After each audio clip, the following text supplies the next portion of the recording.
So we're going to do a two-sample t-test, and to do this test I went ahead and bought 4 packages of cookies, and we're going to answer the question, do Nabisco double stuffed Oreos have twice the stuffing as original Oreos? And so here we go with the two-sample t-test. So first off, we'll state the problem. Do Nabisco double stuffed Oreos have twice the stuffing of original Oreos?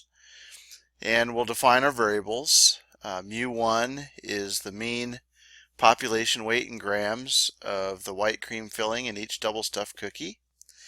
And mu2 is the mean population weight in grams of the white cream filling in each original Oreo cookie. And we'll go ahead and conduct a two-sample t-test at an alpha level of 0.05. But before we get into this, I better just show you some of the data we collected. So if you look at this, we've got double stuff here, and this is the actual weight of the cream in each double stuffed cookie for our sample, and I'll explain that in a minute. What I did then is we measured the cream in the regular stuffing, and here's those weights in grams, each of those weights in grams.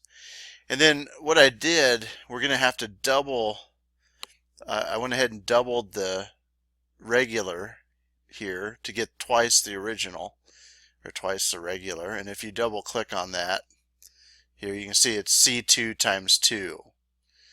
So that shows you that I've doubled each of those, and I did that, whoops, for each one all the way down. So if you look, this is C3 times 2 and on down the line. Alright, so now we're going to go ahead and construct our null hypothesis and alternate hypothesis.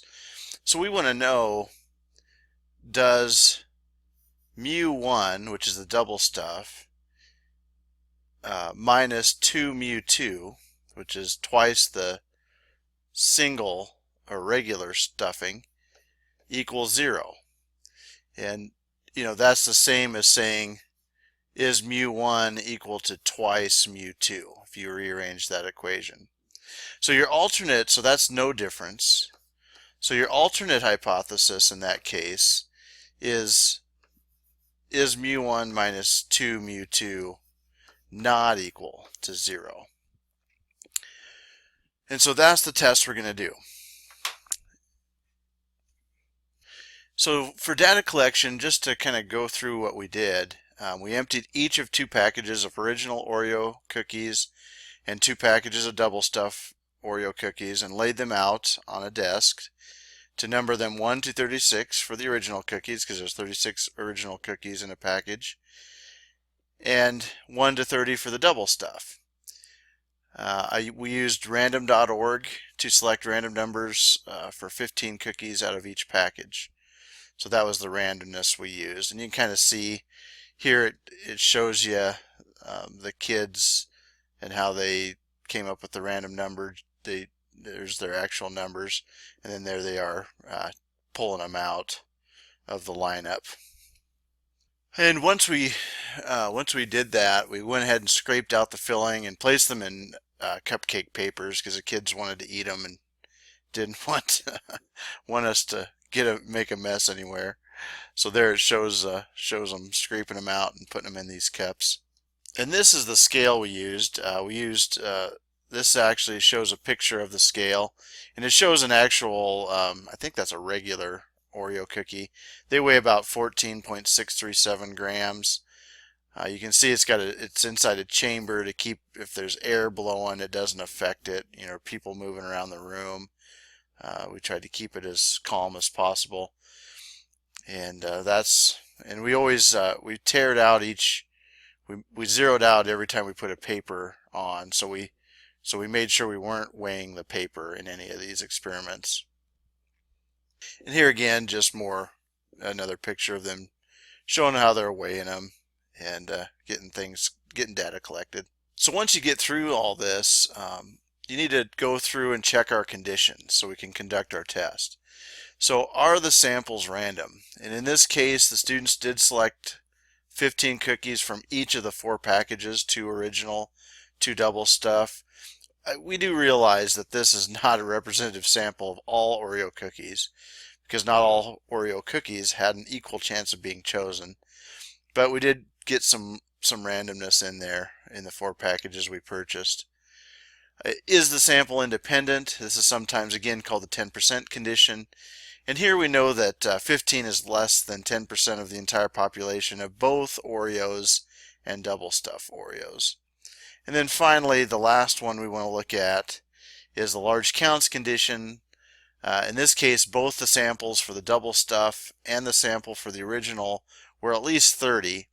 So we will be safe using a 2-sample T procedure. However, it is pretty interesting to look at the box plots of the 2 samples, because we came up with a lot of outliers.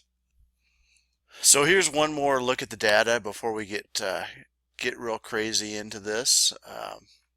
And it just shows you all 30 of them. And again, it shows you we're just going to be dealing with the double stuff and twice the original. And so that just shows you kind of what the data looks like. Now, what's interesting to note in this data, if you get to the bottom and you look at this, all the originals were around 3 if you look at them all. And then suddenly there was this 6.25. And we're not sure what happened there. And it's possible that a regular had a twice the gram weight, but probably unlikely. My guess is we had operator error, data collection error in it. But I went ahead and left it in there. You know, it was our collection, and nobody in the class knew what happened there. So we're just going to leave that data point in there and see what happens. Not that we're going to calculate any of this by hand. We're going to use Geogebra and a ti-nspire calculator, and I'm going to show you how to do it in both. But it's worth looking at and knowing the formulas and how they work.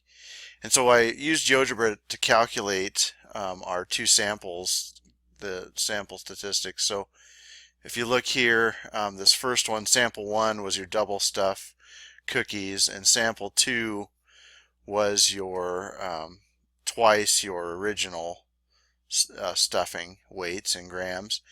And what's kind of interesting, if you look, these are your means here and here. Your double stuff has a slightly higher mean than your original. And what's even more interesting, I think, is the standard deviations. Notice the standard deviation in sample 1 is 0.1248, and the standard deviation in sample 2 is 1.2268, with a sample size of both of them being 30. But that 1.2268, you know, think back, why is that variance so much, or that standard deviation so much higher than the sample mean? And one of the reasons for that, well, they couldn't scrape all of the stuffing out. It's stuck. The double stuffing, if you've ever done it, they come out really easy, and so you get pretty much all of the stuffing no matter what. But in the originals, when you pull that stuffing out, it actually sticks to the cookie a little bit. And we had that really nasty data point that was twice what it should have been, which we think was a mistake. But here is the formula for calculating the t statistic, and you just plug these in. X1 is 6.76, X2 here is 6.41. You just plug these numbers in, and mu1 and mu2 minus mu2 would have to be, we would assume, would be 0. So we assume there's no difference.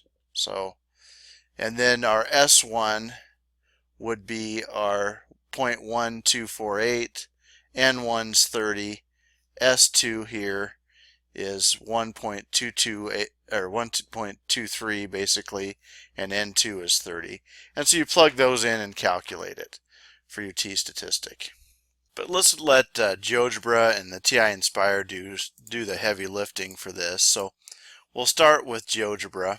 So I went to geogebra.org, hit Start Geogebra, and choose Spreadsheet. Entered the data.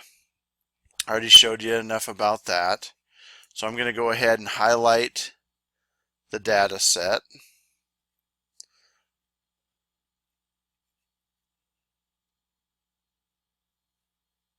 So there we go. I'm going to go ahead and hit multiple variable analysis right here. And it pulls up a box plot right away. So let's go ahead and hide the data because we have everything we need. And if you look at this, here, it gives you the stacked box plot. This top one is the double stuff. And notice that variance shows in that box plot we do have 2 outliers in that data. And then here is the twice the original, and here's that one, that one we got that was 6 grams that I think was a mistake by the kids when they were doing these. Okay, so now we're going to go ahead and do the test. So I'll hit the show statistics and pull this up so you can see it. It's towards the bottom of the screen here. Hopefully you don't have a bunch of advertisements. There's the summary statistics down here with quartiles and medians and the box plot stuff. And so we're going to do a t-test for differences of means. So we'll pull that up. And here is all of our statistics data, or our summary statistics. So our p-value is 0.136 and our t-value is 1.5324. Well, if you look at this formula, if you'd have plugged all these numbers in, got your calculator out, did it by hand, you'd end up with that number 1.5324. So that's what it would come up with anyway. One thing I should point out is we're not going to pool the data, and that's right here. And we just are concerned with whether mu1 minus 2 mu2 is not equal to 0. So we just left that alone. So just showing that you could change it if you were maybe and by the looks of it, actually my double stuff looks like it's more than twice the single stuff. And I'm going to do a confidence interval to show that. So now we're going to move to the ti-nspire. So I went ahead and it preloaded the data because this video is already too long. And so I named it up here double, and then this is your twice the regular data. And what we'll do is let's take a look at what I did there is I went to the home page and added a spreadsheet here. So I moved it over until it got to spreadsheet. So now we're going to go ahead and add a data and statistic with the data just to take a look at that box plot again. So I'm going to click here and let's just take a look at the double. So there's your dot. There's your dot plot. If you hit menu, plot types, maybe you want to look at a box plot of that. And so there's your box plot, and it shows your 2 outliers of the double stuff. Okay. Menu, maybe you want to look at a histogram. Again, there's your 2 outliers. And then maybe you want to take a look at a normal probability plot. Follows the line pretty good except for these 2 extremes, so, and that one there. So that's pretty cool. And we could go back then and change, instead of double, let's change that to twice the regular.